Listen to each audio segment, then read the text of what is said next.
Yes, we can. Thank you. God bless you.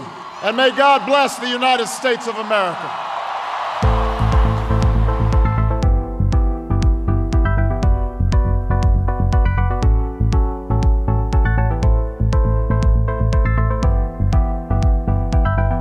Donc c'est une start-up de Big Data dans le domaine de la communication et notamment des campagnes électorales. Le plus simple, c'est de dire qu'on a découpé la France en 60 000 petits carrés.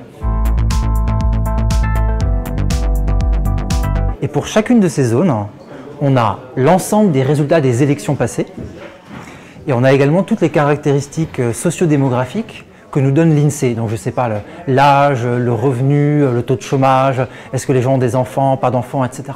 Et quand en fait pour un quartier, pour un pâté de maison parisien, vous connaissez comment les gens ont voté depuis plus de 10 ans, plus tout leur profil sociologique, en fait vous savez déjà beaucoup de choses sur eux.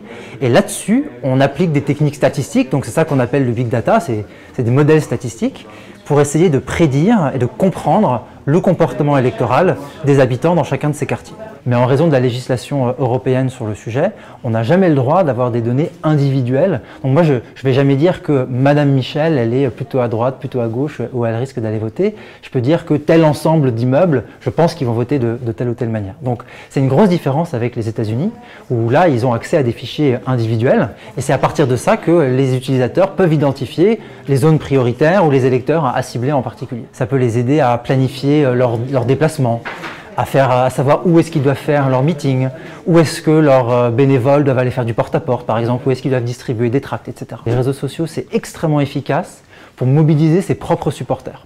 En gros, pour parler aux gens qui sont déjà d'accord avec nous et augmenter leur niveau d'engagement. À l'inverse, c'est beaucoup moins efficace pour toucher des gens qui sont de l'autre côté ou qui ne s'intéressent pas au sujet, typiquement des abstentionnistes. Si on veut faire changer les gens d'avis, il y a pas mal de recherches qui montrent qu'il n'y a rien qui remplace le contact direct, les vrais échanges personnels entre des gens. Et c'est cette alliance entre la technologie et les échanges personnels que nous, on veut réaliser.